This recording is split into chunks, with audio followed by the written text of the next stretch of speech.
Hey, everybody. Welcome in. It's Friday. How's everybody doing? Hope everybody's doing well. Had a great Thanksgiving. We've got Blue Self-Reliance is in the house. Hello, my pixie friend. Hello, Alicia at Farm Fresh. How are you? Hey there, Gwen at Broke Cowgirl. Hope you're doing well. Oh, Blue is sitting there giggling like a loon because she's on the couch and she can hear Tanny whistling as he breathes. Hey, Dark Lord Minette, how are you? Good to see you. Hey there, Holman's Homestead. So good to see you too. Hello, hello. Hey, Jerry Carpenter's Self-Reliance. Lazy Days Ahead with Jesse and Lisa. Hello, hello. Hello, our Cabin in the Woods, Tony. Good to see you. Hey, Carrie Blandford. Nice to see you. So Lisa Colovi, who everybody knows is in here every Friday night, and she's under the weather. So if you could all say something nice, and let's hope Lisa Colovi feels better soon because, you know, she's here every Friday night helping out like Jesse is right now. Thank you, Jesse. Thank you, Farm Fresh. I appreciate it. She said to me, I just can't do it tonight. And I said, no kidding, girl, get better. So thank you so much. Just want to think of her. Crazier than normal. 40 people for Thanksgiving. Wow, that's a lot of people. Hey, Annette at the Cow Emporium. Thank you. I will pass all those well wishes on to Lisa Colovi. Definitely. So tonight we have, and I pinned her link at the top of the chat. It's in the description box also. And so tonight we have Rhonda from Farm Honey on Instagram. Thank you, Jerry, for saying that. Get well soon. I appreciate that. Hey, Paul's Green Space. Welcome in.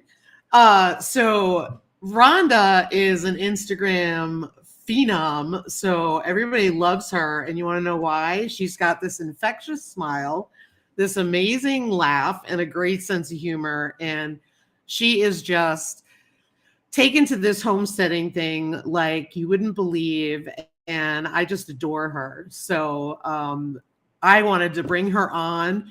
So I'm going to bring Rhonda on so you guys can meet her and hear her story. Thank you, Paul's Green Space. You ready, Rhonda? She's ready. Hello. Hi, everybody. Hello. I love the energy. That's what I love about you. That's awesome. How is everybody? Happy Thanksgiving, everyone. Yeah. I hope, did everybody have a good Thanksgiving out there in YouTube land? And how about you, Rhonda? I had a great Thanksgiving. I have another one tomorrow. You have three, don't you? We have my boyfriend's family, and then we have my family, my dad. My mom passed, but we go with my dad and my sisters. And then tomorrow we're having all the kids out at the farm, and we're doing a turkey from our homestead, the very first one. It's our very first homegrown turkey, so we're super excited. That's awesome. What kind of turkeys did you raise? It was a heritage breed. We just got it at the Tractor Supply. We got the meat chickens. So I've always wanted turkeys. And Scott was like, no, you know, they're a lot of work. They need a lot of room. They're this, they're that. And I'm like, let's just try it. Let's get like 3 or 4, start really small, and let's do it. And he agreed to it. That's awesome. So the one little guy passed away. He didn't make it, but we had 3. We had 2 toms and a hen. And we called them here on the farm, and we put them in the freezer. So it'll be our first time, our very first Thanksgiving with our own turkey. So we're really excited. That's awesome. That's awesome. We had our first turkey also that we culled on the farm for Thanksgiving, and it turned out to be actually one of our breeding males that was a real problem in the coop. So he was not raised specifically for meat, but we were pretty surprised at how good he came out, considering he was over a year old and he was not raised for meat consumption. So we were pretty excited about it, but so it's really cool. That's awesome. That's awesome. Congratulations on yours. That's Thank so you. exciting, Thank isn't you. it has a different feeling when you raise it. You know where it comes from. You processed it, and it just brings a different feeling to the table of gratefulness and thankfulness. And Thanksgiving is my favorite holiday anyway. So this year it's just going to be a little bit better. That's awesome. I'm going to go to the chat because folks answered how their Thanksgiving was. Okay. Let's see. Dark Lord Minette said we cook for an army. Still ran out of some dishes. Well, with 40 people, I can see that. Bro Cowgirl had a wonderful Thanksgiving, canning bone broth today. 4 of the 7 did not seal. Oh, no. 4 jars. I have heard really good stuff about 4 jars lids. Yeah. A lot of the canning folks, not me, but a lot of the canning folks swear by 4 jars lids that they've had a 0 fail rate compared to the ball. I've used 4 jars and they are pretty terrific. And for my first year, I had 2 of my ball lids, they like warped. So gotcha. 4 jars. Gotcha. I'm just typing in the chat real quick here. Hey, Mennonite Farmhouse, welcome in, welcome in. Let's see here. Hey, SD Mountain Man, welcome in. Tina Ladybug, hello, hello. Hi, Where to Begin Homestead. Thanks for coming by.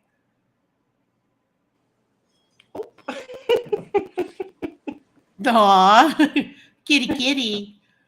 So yeah, so it sounds like everybody had a really good Thanksgiving. And Gwen also had their first turkey as well. That's really cool. So what I want you to do is, do you feel comfortable? And if you don't have to answer any questions if you don't feel comfortable, okay? And always I tell people, just make sure you answer not knowing who's watching. So okay. So don't give us your address, okay? Okay. Hey, Bunky's Garden, welcome in, Bunky. Hey, Brampton Gardner. So do you feel comfortable saying what state you're in? I live in Wisconsin. Awesome. Awesome. So do you want to tell us a little bit about what got you into homesteading? Well, it kind of stems back to my grandma Geezy on my dad's side. I remember as a little girl, she had a big farmhouse, and she had this root cellar where there were stones, big stones in the wall, and there was a dirt floor, and you walk down these rickety steps, and it opened up to all these beautiful jars filled with food. And I was probably like, the first time I remember paying attention to it, I was probably 8. And then my grandfather had this big garden and he grew corn, and we would always run through those corn leaves and they would like slap us. So that was always like a feeling of, this is where I belong. This is a part of who I am. So when I became an adult, I lived in the city for a long time. And then once I moved into the country, I started a small garden. So as my garden grew, I did not know what to do with all the leftover food. Like, I didn't know how to process it. So I got on YouTube, I got on Instagram, I started reading the books, and I learned how to can, I learned how to dehydrate. I mean, I'm still learning. I'm like a first timer here. So it just makes me happy. So I just my garden grew, my knowledge grew, my vegetables grew. So that's how I really just started off those memories from my grandma and grandpa Geesey. That's awesome. And how long have you had animals? I've had chickens. I started out with two bantam chickens because I thought to myself, if I can keep these chickens alive for a year, I can have more. Because I had no idea how to take care of a chicken. So I went to Tractor Supply. I bought a tiny little coop. I put it in my backyard. I got these two little chickens and I raised them. And I still have one of them. One got out and I think a hawk got it. But I still have the other one and I have 14 more. So I've had them for 4 years. I've had chickens. That's awesome. And you have more than chickens. So you want to tell us about the rest of the crew you have? I have Sebastopol geese, which are my all-time favorite love. I rescued them. Well, Scott and I rescued them.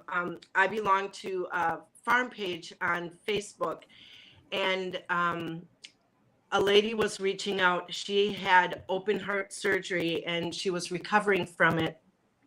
And she could not.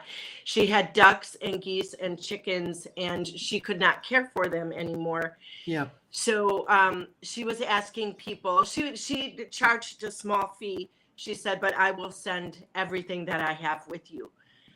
So we drove 4 hours. It was still in Wisconsin. We drove 4 hours north to get these geese, and we picked up. Two females and a male, and then we drove 4 hours back home, and they've been here. Well, I just actually celebrated my first year anniversary of having them on the farm. Wow. And then Scott is a science teacher, and he did duck hatch at school with his kids.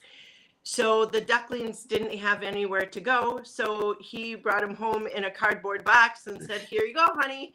And he surprised me. And I'm like, this is the best gift anyone has ever given me.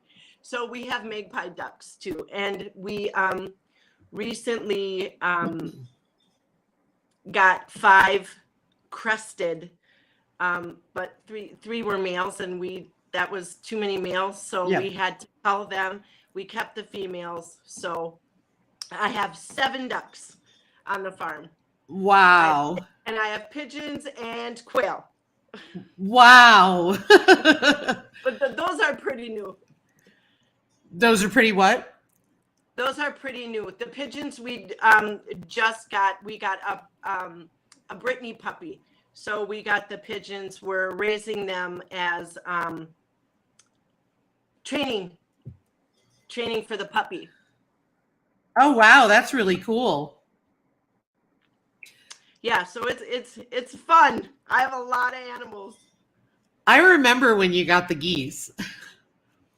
Oh my gosh, I love those geese. If you are questioning about adding geese to your farm, Sebastopol geese are friendly and inquisitive and curious and sassy, and they will always have a home here. Always. I'm going to try and hatch out goslings in the spring. That'll be fun. It'll be so fun. Yeah. So we'll see. Fingers crossed. Yeah, that would be exciting. I remember when you got your turkeys too, because I remember you were over the moon because you love turkeys. I love turkeys. I am obsessed with turkeys. First of all, I didn't know that they came in all those different colors. There's like bourbon reds, and then the kind that I got were just like a normal turkey, like a wild looking turkey, and then there's white ones. Oh my gosh, they're gorgeous. So yes, I have my heart is for, I want the red ones. Yeah, I have the bourbon reds. That's what we had for Thanksgiving. Oh, they're beautiful. I may need some tips. Yeah. Well, we were joking about, like, you know, I know that there are broad-breasted turkeys, but those, like, you can't hatch them. because if you go to hatch, because they're sterile or something like that, I can't remember all of the things, Okay. but that's why we went with a heritage breed, because we knew that we would be able to hatch them out and so on. Look who's here. Yep. Amy is here. Small Farm Charm. Hey, Amy, welcome in. She came to see you, and Carrie came to see you. And Alicia from Farm Fresh. One of my baby chicks is a cross of a cream leg bar and a frizzle rooster. The top knot just showed up this week. That's funny, Gwen. One of the ladies in the chat. Oh, cute. That's cool. And Amy says, hey. So you've been on this for what, say about 4 years on this journey? Yeah, I would say like with the garden and the chickens, it's been 4 years. We actually expanded and really intentionally started homesteading this last year. We made the garden bigger. We added animals to the farm, and I'm trying to talk Scott into getting 2 pigs. Ooh. So yeah, we'll see. I don't know. He's like no 4-legged animals, but we'll get there. But yeah, Well, probably about 4 years. I will have piglets next year. We may have to come and take a visit. We sold the ones we had for this year, but we had 2 litters this year, and they were awesome. Kuni? Huh? You have Kuni? Yeah, I have the Kunis. We had 2 Yes. litters this year. We still have one that we kept because we are raising them for meat. And then we have our 2 breeding pairs. But next year we plan to probably put them in together in February. Fun. So we can have earlier litters. Yeah, litters were a whole new learning experience, and just for me it was memorable. It was really memorable. It really was. Like, it was the most beautiful thing to watch. So I was just like, oh. How many did your pig have? We had 5 in one litter and 4 in the other. Wow. So yeah, we lost a couple, we lost a few, but we were able to sell the ones that remained, and we kept one. So that's pretty common for a litter of piglets to have 1 or 2 not make it, right? Yeah, well, we lost them due to complications with castration versus at birth. We didn't have any stillbirths. But, it's live and learn, right? And we know. And I took a class online through one of the Kuni Pig associations, which I'm grateful I could do that online, because I was able to watch somebody who has familiarity with it more than me and experience, and actually talked about you could leave them intact and butcher them young at about 6 months to avoid the boar taint. So that's the good news. So if we come across the same issue that we had, we don't need to worry about castration, because those are the ones you don't want to sell for breeding, because if they have a scrotal hernia, you don't want them to breed. And you castrate them if you're going to keep them. If you got a piglet and you raised it for a meat pig, it would be like 7 to 8 months. Is that right? So you castrate them if they're a boar and nobody wants an intact boar. So what we did was we offered them as boars, but if somebody said, hey, I want a couple meat pigs, or hey, I really want a companion pig for my female because I don't want her alone, we did the castration. And for our meat pig, we did the castration. But the Kuni pigs take about a year to grow out at minimum, versus the commercial hogs, which take, 6, 8 months. So, so it's a heritage breed. It's a different type of breed. So you have the pros and cons, like all things. But we've done commercial before. We wanted to try justifying my breeders, so to speak. So in addition to selling piglets, we wanted to be able to consume the meat. So, so he's castrated, and he will be with us a minimum of a year. So, hey, Shift Kicker. Bar run forage castrating 100 pigs in a day. Yeah, Mm-mm. Oh my We gosh, that's we so did many. 3 in one day, and that was like I had ear protection on because they were screaming. Oh, sure. It was crazy. But so what is your dream thing? Like what is your if you could have any animal you wanted or anything on your homestead, what would you have? Mini donkey. Like Yep. I want a donkey. I want a donkey so bad. um, I would do probably a couple of goats.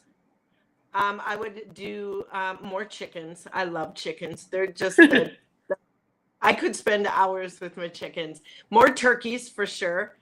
And maybe some peacocks. Ooh, that sounds fun. That sounds fun. Yeah. I don't know enough about like the in the homesteading community a lot of people have like goats for milk or like a milk cow, and I don't know enough about like keeping them healthy and like hoof care and like what they need to eat and like their supplements and their food and stuff. So I would really like I would have to take a class, I think, on how to care for like a large animal, a farm animal. Right. A mini donkey, I think I could probably muddle my way through between Google and YouTube and like the homesteading community and ask questions. Right. Um, but I think that like I would want to take baby steps for sure. But yeah, I would definitely. I think the first thing I would get would be a donkey. Yeah, it's funny. Somebody has a mule not right behind us, not too far away. And Scott at SD Mountain Man was saying that they're really noisy. They are. They are. Yeah, and they're pushy and ornery and but but they're cute and those big floppy ears. I don't know. I think it's to me it's a like a smaller version of a horse. Yeah. So I can maintain that. Yeah, we have a rule of thumb. It's got to be everything has to be useful here. So my breeders I can get away with because I've been able to sell to piglets, and we've got some pork coming out of them. But that's how I get my little pets in. You know what I mean, by having them. But I've thought about that, and I've thought about dairy goats. I don't need a cow. I mean, because we don't drink enough milk. I did want the goat Right. milk. Gwen at Broke Cowgirl has Nigerian dwarf goats. She's in the chat. But she's given me a lot of feedback on goats and stuff. I'm still on the fence about it. I think we've added so much the past 3 years that we're kind of at this point where we're like, we're not going to add anything. Hey, Sarah, welcome in. Yeah. So what is your, like, you can and you dehydrate. Do you freeze dry also? Yep. We have a freeze dryer, so I started that this year. We did. Probably the funnest thing we did was Skittles. That was a treat. But I did onions, garlic, jalapenos, and I ground them down in the food processor, and I made powders. Yep. I did all of my parsley, basil, marjoram, like all my kitchen herbs. I did that, and then I just ground them down, and that's how I filled my my spice cabinet. So it's having a food freezer is a huge experiment if you've if you don't know like what you're doing or have talked to anybody about it, because you can pretty much freeze. I tried oranges, that didn't work out so well. But we did bananas, peaches, watermelon, grapes. So they're fun. So you got to really play with it. That's awesome. That's awesome. Vineyard Chicks, I am so bad at movie trivia. Oh, Pirates of the Caribbean. Okay. Annette at the Cow Emporium says she thinks I'm at a good place. Thank you. I've been thinking about getting more animals, but I'm just really trying to think about what I want. I know that have a good night, our cabin in the woods. Thanks for being here. Have fun with the grandkids. I think that I actually just want more pigs. I love pigs, and I know that I'm gonna need new sows going into it. You know what I mean? So. And how big of an area? You're on a 2-acre farm? 2 acres. Yep. 2 acres. So we supplement a lot because we have to supplement a lot because if we don't have access to grass, we end up having to feed alfalfa hay. So when you're on small land, you take on other things, if that makes sense. Hi, kitty. Right. So how big of an area do you have your pigs in? Well, I have the boars in one barn. I have the sows in the other barn. Norman is by himself right now. And then they have 3 pastures that are on the back acre of the woods. Okay. And I don't know the size of it, but they're a good size, considering our land. But we have that. So we have 3 different pastures to rotate through. And then we also have electric net fencing. So literally we're not mowing lawn in the summer because we move the fence right up onto the lawn so they have grass. Hey, Hike with Mike. I heard that that if you do get pigs, that electric fencing is a lifesaver. Oh yeah, absolutely. Good night, Troy at Bar Run. Have a good evening. Sorry, just trying to manage a chat while we're talking.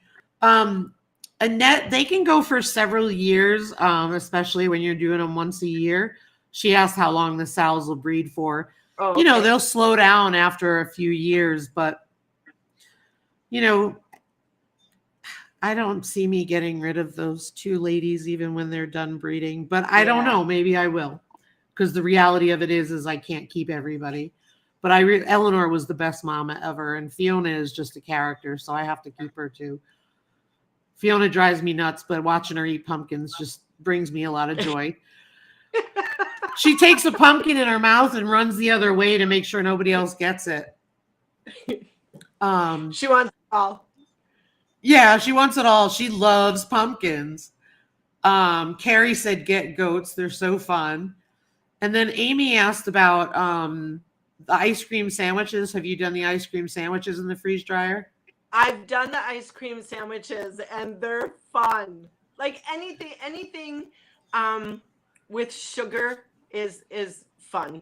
Like, and I love sugar. Like we did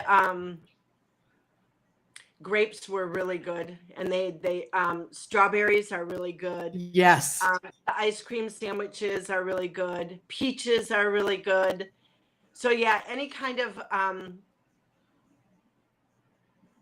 like a sugar bait, like a candy is good. They take a long time though. Yeah, fruit has got a lot of water in it. Yeah. I found the peaches were amazing. Kiwi. I haven't done kiwi. No, wait a minute. Potatoes are awesome. I haven't done potatoes. Good idea. We did our whole potato harvest. I did it 4 ways.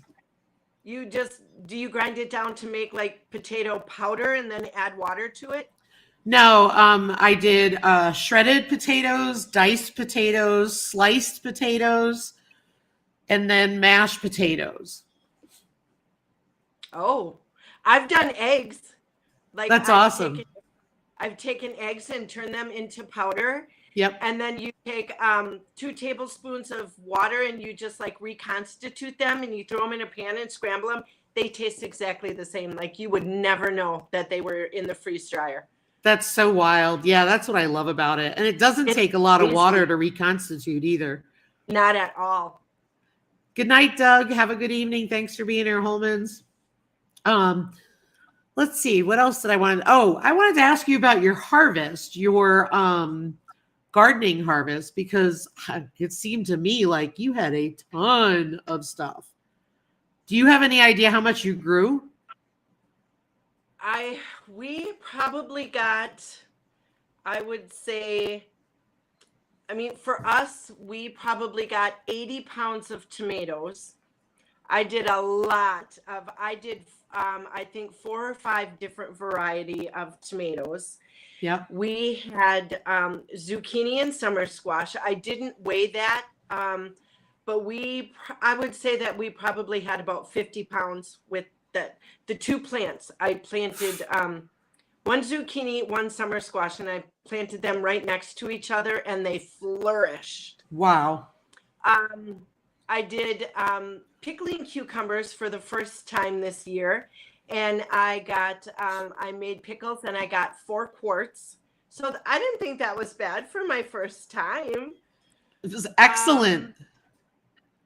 I planted sweet potatoes, but I think I planted them too late because I got like one tiny little potato. So I'm going to try that again next year. And then we did little baby red potatoes, and we probably got about 20 pounds of that, but we don't eat a lot of potatoes. So I wanted to do like stuff that we haven't grown, that I didn't know how to grow, to like experiment to see, will this go here? Will this go there? I mean, tomatoes are pretty easy. I think everybody can grow a tomato. So those weren't complicated at all. But then I did I'm trying to learn more about companion planting. So I did 38 jalapeno plants. Whoa. So I got, and I planted those next to my rhubarb. And I don't know if I was supposed to or not, but I got big jalapenos. So I did the little jelly jars, and I got 32 jelly jars from the cowboy candy from those plants. And I gifted some out too. Like, I didn't keep all of them because that's a lot. Like, I had buckets.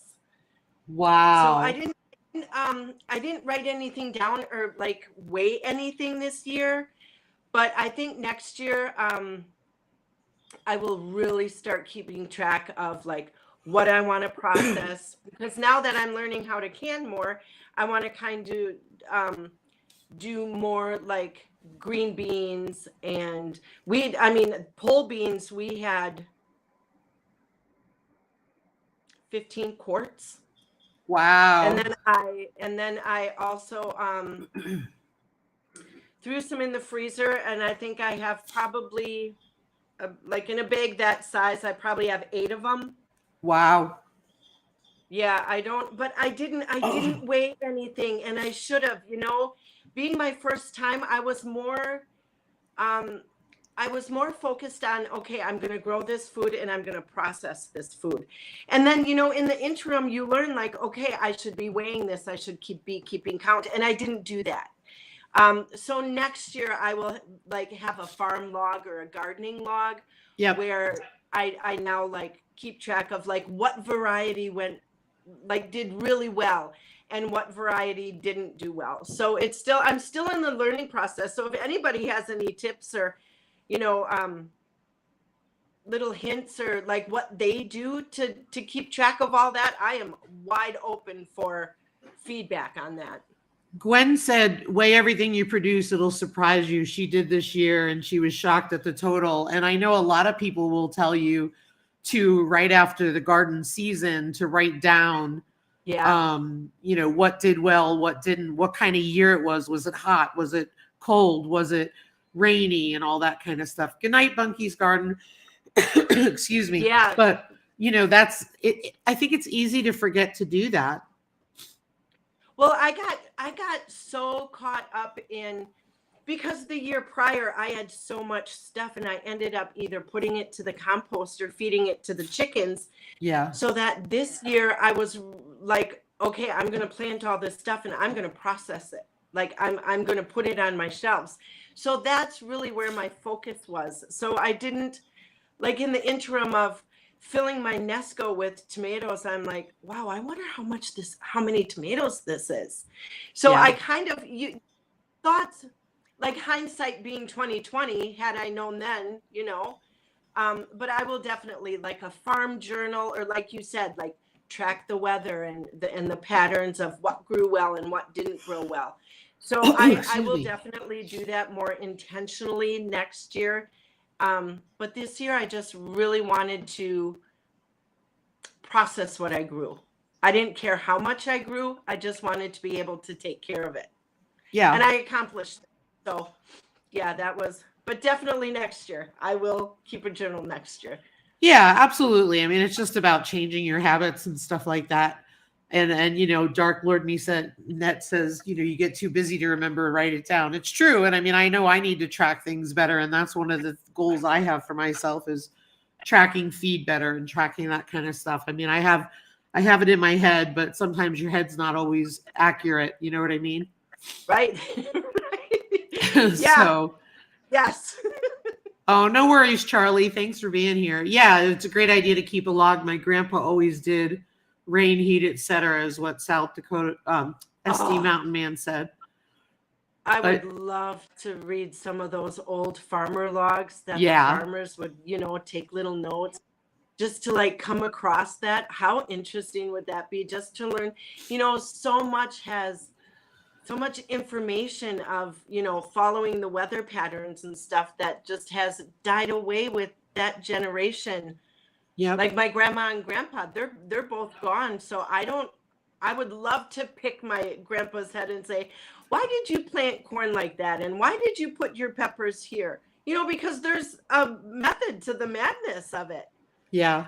It's so true. And it's like you wonder like why didn't I ask them that when I was 12 years old? You know what I mean? But you Yeah. wouldn't have because you didn't think of it. You didn't. Yeah. You don't think of it. And I'm like, oh, I wish I would have kept some of my grandma's recipes, or I would have paid attention when she was boiling down that chicken. I mean, I remember having chicken heads and chicken feet, and she was boiling them on the stove, and she was making soup and cutting Yep. onions. Like that was just normal.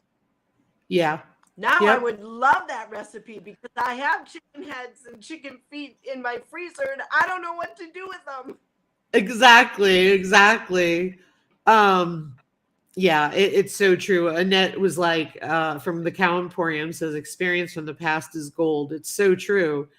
You know, Oh my it's gosh. it's crazy, and it's true. We just don't think of it when we're younger. Part of it is because we're interested in other things. The other part of it is teenagers, we've got all the answers, know it Yes. all, right? That's our problem. Right.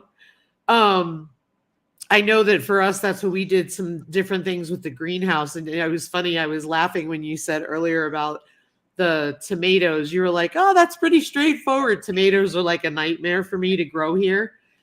So it was really funny because I was like, thank goodness I got like 9 pounds of tomatoes this year and I was super stoked.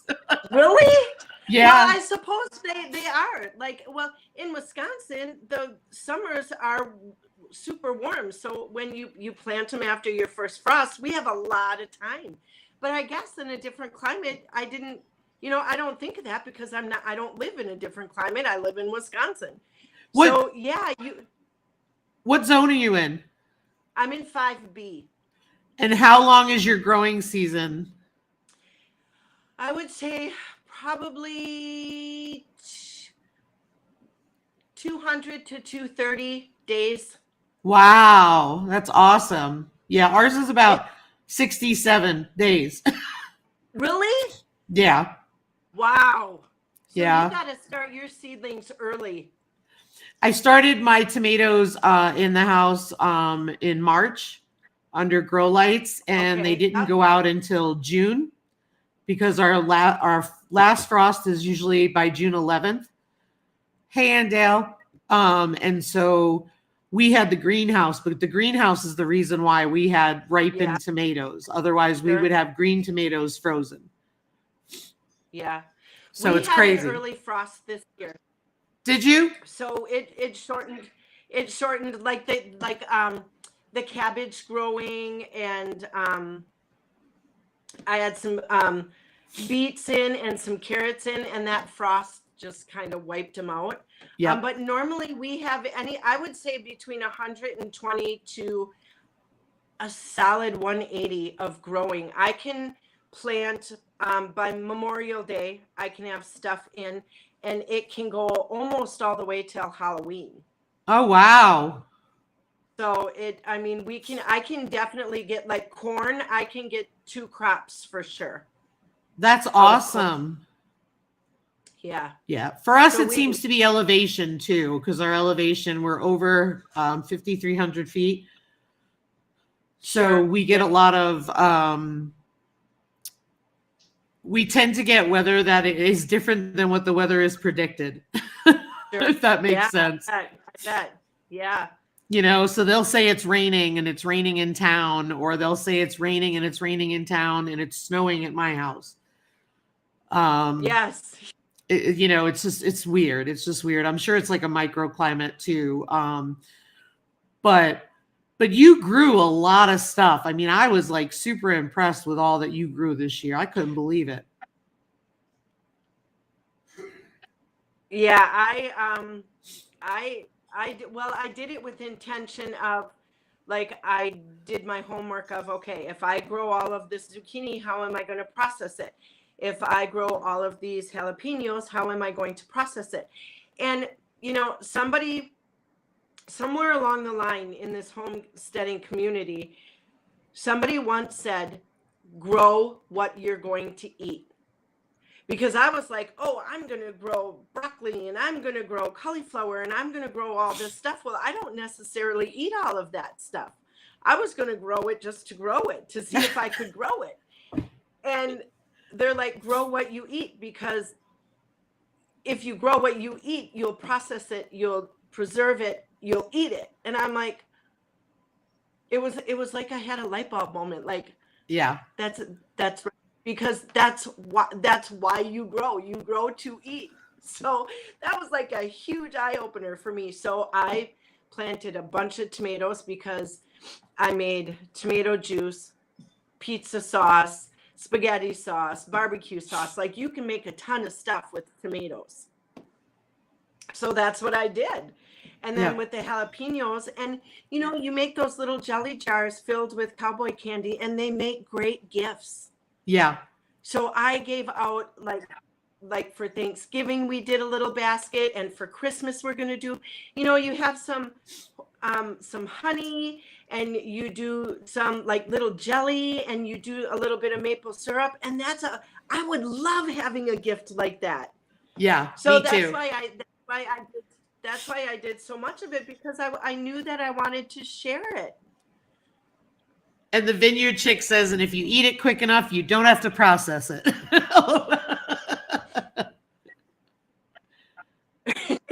They grew. Sometimes we did that with our corn. We ate all our corn.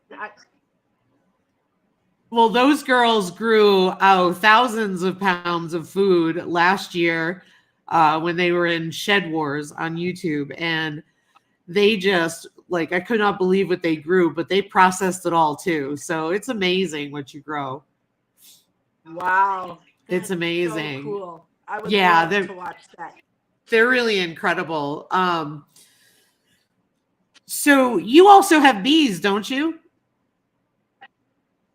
I have bees. It's our first year with bees. We got them in the spring.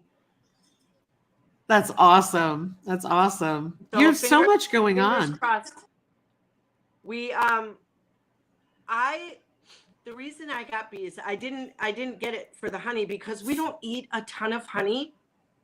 I got them because I wanted the pollinators on the farm, because I knew I was going to have a huge garden, and I added a couple of new flower beds this year. Yep. So I thought, well, what better to help those areas thrive than to add honeybees. So, and then the honey, it's a perk. Absolutely. Absolutely. And you also, so you grew from having all those chickens. You've got all these animals. I've seen your setup because I follow your account on Instagram. But what would you say is one of the things you'd want to share with people about we all make mistakes as we're learning, right? So what piece of advice might you give somebody to help them avoid making the same mistake you did? It could be anything. Don't bite off more than you can chew. Start small and work your way up. Because if you go out and you get 25 chickens, you now have to feed them, you have to water them, you have to give them a place to live, and you have to keep them alive. So that 25 chickens is a lot of chickens. So start small. And that's when I started with 2 chickens, I'm like, if I can keep these chickens alive for a year, I can get more chickens. And you have to have space for these animals to go. Yeah. You can't just get a chicken and stuff it in a pen and say, okay, you're my pet chicken now, because they need more. They need to be able to free range. They need, the open spaces to like hen peck around. So Yep. that I started with 2 and worked my way up. So yeah, just don't grow a ton of food and then not know what to do with it, because then it goes to the compost pile or your animals. So that was a huge learning lesson for me. So yeah, take baby steps. Do your homework. Know what you're doing. Know, like you said, your animals have a purpose on your farm. I got the geese just because they are beautiful and I love them, but they give me eggs. I Right. can sell those eggs. I could hatch those eggs and sell the goslings. I just choose not to. Right. My ducks, some of the ducks went into the freezer, so they're going to feed my family. We sell the eggs to friends and family in the area. And the chickens, my egg laying hens, we do not eat. They are pets, but they pay the price because they give me the eggs. So Yep. they get to stay. So yeah, do your homework. No, if you want to get an animal, is it going to be a pet? How much is it going to cost? Is it going to be a super expensive pet that's just going to bring you joy, or is it going to have a purpose of, like you said, your goats and your pigs? They mow down the grass and they help you in that area. So start little, work your way up. Yeah. Yeah, I fully agree. I mean, to me, it's especially when you take animals on, you're taking that responsibility on. In fact, we were laughing the other day at the boars. The 2 male pigs had been pushing on the fence, because the girls do it too. They all push on the fence because they want to say hello to everybody, but we don't want them getting in there because we don't want any accidents. Well, especially now, because that means in the middle of dead winter, we're going to have piglets, which is not a good thing here. So it was really funny. And Broke Cowgirl was talking about infrastructure. Well, the hog panel and one of the T-posts was wobbling, and we were exhausted. I forget what was going on that day. And I just looked at my husband. I was like, look, it's the last thing we want to do, but we got to fix that fence, because if we don't, we're going to have a mistake on our way. And so we ended up fixing it, but it was the last thing we wanted to do, admittedly, but it's one of those things where you have to do it because you have to do the right thing, Yes. Otherwise you're out chasing pigs in the middle of the night. Yeah, exactly. And then they're all mating and all that. Amy wants to know, are your geese friendly, Rhonda? Yes, they are. Blue is my male, and he gets a little territorial during mating season, which is normal with any male. With a rooster or a male duck, he does get a little bit nippier with his bill. He'll come at me, but right now I could literally go in there and pick them up. I could pet them. I'll sit down with some raspberries or some lettuce, and they'll come right up on my lap. They're very, very curious. So where you are, if you're out in the yard and the geese are free ranging, the geese are going to be where you are. So yeah, Amy, they are very friendly. Yeah, I love them. That's awesome. They're a very nice breed. I also like that you talked about, doing your research first and making sure of your purpose for the animals and stuff like that. I think that's also something that's really important because, like they're talking about in the chat and you brought up, feed is expensive. Feed is super expensive. I know that we Oh went, my God. we were lucky today. I was joking because I posted on Instagram, normalize Black Friday sales for feed because that's really what matters, right? More than a TV. But it was funny because As a homesteader, that's what we need. True. And one of the things was that, we will have to travel an hour one way to go to a feed store that has the feed that we need, and we buy a higher percentage protein for our winter feed. And so what was real, and I was super excited. When do you hear this deal I got? And I was super stoked. I go to Runnings, which is like a Tractor Supply, and we get our feed, and it was $19.99 a bag instead of being $22.99 a bag. So I was like, score. Well, then I get up to the register. Get 4 bags instead of 2. Well, I got 4 bags because that'll last me a while. But the cool part was the guy in front of me had bought a ton of other stuff, not feed, but like a ton of clothing and stuff. And the lady tells him he's getting a gift card back. And he looks at me and he looks at her and he goes, well, what did I do to earn that gift card? Well, and I turned around and I joked and I said, do I get one for buying feed? And she goes, yes, you do. For every $50 you spend, you get a $10 gift card for feed. So I spent $150 between feed and heated water and some other things that I bought. So we got a $20 gift card. I forget what the ratio was, but we got a $20 gift card, which was cool. So I was like, this is a good day.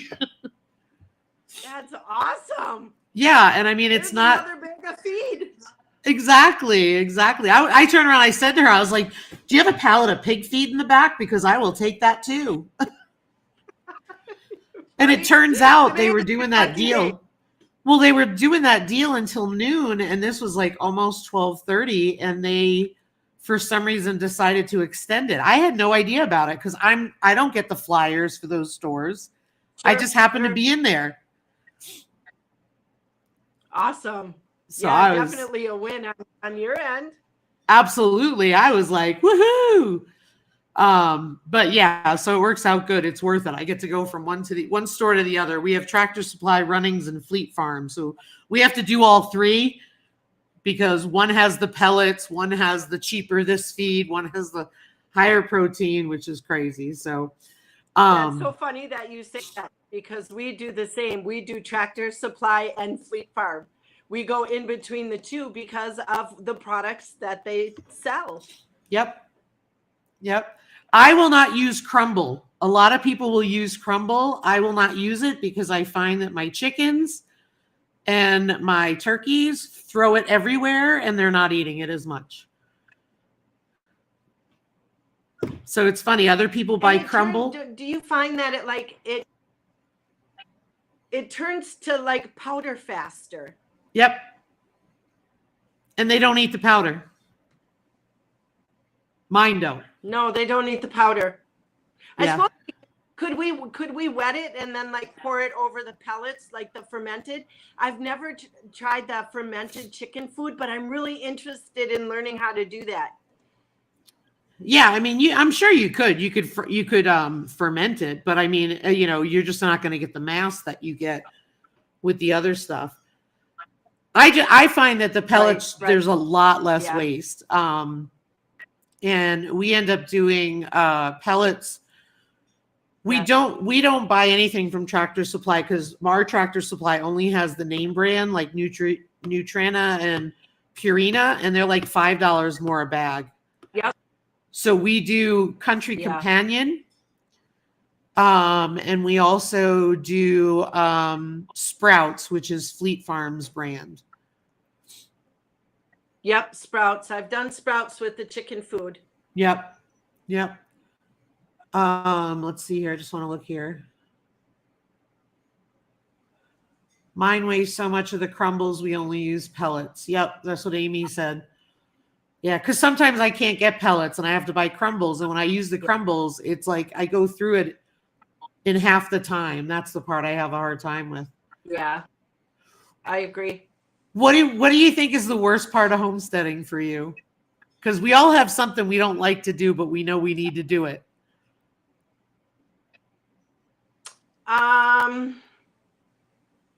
In the summertime, it's cleaning out the duck pond, like the little baby pools that I give them, because they're stinky. And in the winter time, it is hauling water.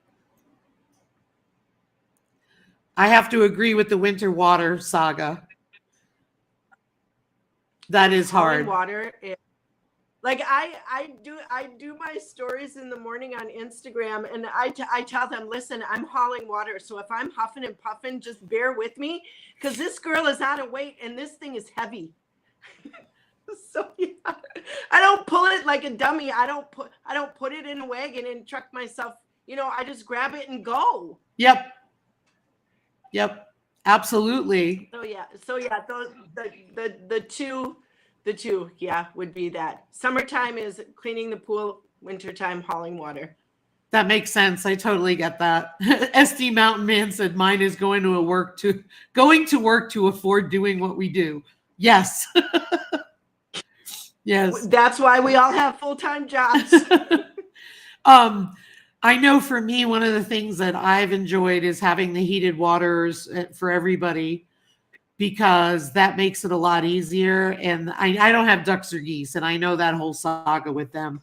I used to have ducks, but what I really found helpful for me is having the expandable hose. I bought a heavy duty expandable hose and I put it in a muck bucket. And then what I do is I take it inside at night. So I try to keep my regular hose unfrozen by shaking it and putting it on an angle and draining it. But I also have the expandable hose. But of course, we also have plenty of nights that our outdoor spigot is totally frozen and I pull it from a utility sink. So yep, we have one of those big utility sinks in my half bath, so I get the 5-gallon bucket right under there and I fill 2 of them and out I go, because that's what you do. You do that for your animals because you love them and you take care of them, and that's part of the responsibility of, if you're going to have an animal, you need to take care of it, to do your homework, and don't bite off more than you can chew, because they need you. Absolutely. And it's funny because that's exactly it. I mean, I don't like it, but I go out and do it. I just do it. You just get up and do it, twice. Yep. Exactly. Exactly. I was trying to think of what sometimes cleaning the chicken coop is not my favorite thing to do, but I love a clean coop when it's done. Yes. I don't really mind cleaning out the coop, because I know, like, I'm going to take this stuff and I'm going to put it on the compost pile, and the compost pile is going to go to the garden. The garden's going to feed me. So it kind of is like a full circle. Yep. So I'm like, this is what you do because you take care of your animals. But there is something to be said about the smell of a clean coop. When you get those wood shavings in there and all that poop is gone and you're like, la, and the clouds open, it's clean. So yes, I love a clean coop too. Oh, it's so true. I have a chicken or chickens who have decided to poop in the nesting boxes. Always. And mine haven't done it, but lately they've been doing it in 2 different places. And I pulled them all in tonight and I said, we need to have a conversation here. Yeah. No more pooping in the boxes. That's disgusting. I always, at least, there's just one certain box that they favor, that there's always like the eggs in there and there's poop and they're like piled on each other. I'm like, girls, come on. You have 5 nesting boxes and you pick this one, just this one to lay your eggs in and poop in. Come on. Yeah. You're outside 90% of the time. You can't poop out there. I know. Yeah. Early morning, I think. Early morning is when they do it. Well, you know what I think mine are doing is because they are in the coop when I let them put them back in at night. I think that after I leave them, they are going off the roost and hanging out in the box and sleeping all night. Oh, yep, sure. That's what I Yeah. think is going on. Yeah, it's in the winter. I don't get it in the summer either. They've started doing it, and that's what I think they're doing. Is they are getting comfortable in there because I found a couple in there and I pulled them out and put them on the roost, and now I think they're like, yeah, this is nice and cozy and warm. Yes, Rotten I agree. chickens. I agree. Yeah, I use a cat litter scoop too. I have that. Either that or actually I have a glove that I use that's down there and I just pull it out and I throw it on the floor of the coop because it's straw, so they're going to use the coop anyway. Clean the coop, I mean. So, are my roosts higher than my nest boxes? Yes, they are. Yep. Yes, they are. Yep. Mine They too. only do it in the wintertime, and it's one or two of them. And this is the first year they've done it, and that's because they, like I said, I found them in there when it was cold, and they know that it's warmer in there. Rotten stinkers. But And then you get more than one. Then you get, two of them that are in that tiny little nest box, and they're all like squished in there. yeah, But they let that stay warm. exactly. Well, gosh, I want to be mindful of the time. We've been at it for an hour, and I know it's later by you, so I just want to be mindful. Excuse me. But is there anything that we didn't cover that you want to share or you want to throw out there to folks? No, I thought it was great. I'm so glad to be here and talk and chit chat and meet new people and get some ideas. So if anybody's got feedback about like processing food and growing new foods or anything like that, give me a shout out and let me know. Yeah, and if you have a few minutes, I just want to give everybody a chance in case they had some questions or comments for you. Sure. Oh, thanks, Janice. Janice at Where to Begin Homestead said, great interview. Thank you. Thank you. So yeah, if you have any questions for Rhonda, just let her know. Put them in the chat. The Cow Emporium, Annette said, family meeting time. Glenn puts up slates across our laying boxes because they're roosting in the laying boxes. If they do lay an egg, he just picks it up right now. Gotcha. That makes sense. I thought about blocking it off, and then I was like, do I really want to get into that? But that's a good point. See you later, Scott. Take care. Let me see. It takes a minute for the chat to catch up, so that's why I'm kind of just waiting. Vineyard Chick said, really nice to meet you at Farm Honey. Thank you. Nice to meet you. Amy at Small Farm Charm said, great job, ladies. Talk to you tomorrow, Amy. Ned at the Cow Emporium said, thanks so much for this interview. So I didn't know if you can see the chat on your tablet. I think it's coming, but it's coming after you say the question. Mine is really slow on this end. Okay. That's really cool, Farm Fresh, the Regenerative Farm Homesteader Resource Guide. That's pretty cool. Organized by state. Thanks, Gwen. Hey, Gwen at Bro Cowgirl, can I ask you a question even though it's not interview related? Thanks, Carrie. Carrie said so fun. And Lazy Days Ahead said Rhonda was a treat tonight. Thank you. I have you made soap before, Rhonda? Never. Okay. Gwen said I could ask her a question, so we're going to learn together. Okay. So Gwen at Bro Cowgirl Homestead, she makes soap. I have made hot process soap twice. And I did the cold process once before. Forget the first try I ever did. It was a disaster. I know what I did wrong. I didn't bring it up to trace, what I thought was trace. Excuse me. So I did hot process soap. It passed the ZAP test. I got it up to trace. I had somebody that knows soap look at a video of it and said, yes, that's trace. You're good to go. It's still soft. So after 7 days, it is still soft. So I did that in the crock pot. I know you do cold process, so I don't know if you know hot process. But I'll give her a chance to answer that. But I did coconut oil soap with essential oil and lye. And I followed all the videos, all the recipes to a T, all that stuff. And it's still not mushy, but like I can push on it and it's soft, whereas soap is much harder. So that's why I was just curious.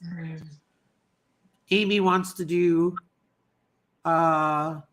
soap making too. Carrie said I made soap and grew loofah. Oh, Carrie, I'm jealous you grew loofah. I'm so amazed. That's awesome. Yeah, see, mine is not hard to cut. When you cut it, it actually feels softer, but hot process should not need to cure because you've heated it up and it's had the interaction with the lye. But I did let it sit for over a week, and they said if hot process soap sits over a week, it's not going to harden anymore. So I'm just kind of curious. My sisters want me to grow loofah. Grow loofah. I'm telling you, it's cool. I got loofah, but that's it. Just call it a soft scrub body soap. Well, we're going to use it, Jesse, so we'll see. You leave hot process to cure for a year. Blue, I ain't got that kind of time. I got craft fairs coming, girl. One loofah. Amy grew one loofah. Congratulations. Yeah, so I'm just waiting to see. Because that's why I chose the hot process, whereas the cold process has to sit and cure. The hot process does not need to. It's better if you let it sit for at least a week, but you'll be pouring soap with loofah soon. Yeah, I'm gonna do a cold one again and see what happens, because now I know what trace is, whereas I didn't before. But they told me to do the zap test, which is you put your finger in the soap. This is so disgusting. When it's cool, you put it to your tongue. If it zaps you like you licked a battery, it needs more interaction with the lye. If it doesn't zap you and it tastes like soap, it's ready. Mine tasted like soap to the point where I tasted soap the rest of the day. It was disgusting. Oh. Okay. Oh, she was saying I have no experience with hot process because I've read many things can go wrong. But Casey does it. Casey does it all the time. I guess what I'm trying to say is I'm feeling frustrated because I am a smart lady and I can follow instructions, and I weighed this stuff out. I weighed it. Yep. Thanks, Jesse. Yeah, that's funny. Well, if nobody has any other questions or anything, thanks for listening to my soap stuff. Childhood memories. Yeah, zapping oneself with a battery. Or a friend, right? Here, lick this. Amy, I'm going to get it right, and then I'll be able to tell you. Don't you worry. Well, Rhonda, I've really enjoyed having you on tonight.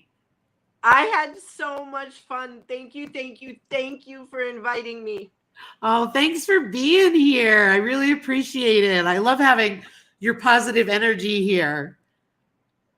It was a super big treat. I'm glad everybody came and chatted with us. It was super fun. That's awesome. Or grate it and make laundry soap with it. You know what, Gwen? I think I'm going to give it a shot. I'm going to try and use one bar and see how it goes, but then I'll make laundry soap with the rest. But that's a great idea. Thank you. I figure worst comes to worst. What's going to happen? You know what I mean? At least I can use it, whereas the first batch I made was like, whatever. Can you melt it down and like retry? No. Oh. Because it's reacted with the lye. I did that with candles. I was able to do that with candles, but it's just crazy. It's just crazy. I knew I wouldn't be ready for Christmas because I dragged my feet all summer. We were busy with stuff, but at least I just want to be able to get an inventory going of having Sure. stuff on hand for local stuff, So, well, I want to thank everybody for being here tonight. And I want all of you who said, hey, hope Lisa Colovi feels better. I will let her know. The poor thing is really not feeling well tonight. She's got a wicked cold. So I will pass that on. Thank you so much. And thanks for welcoming in Rhonda. And thanks everybody for being here. Lazy Days Ahead, he said, that's a lie, Lye.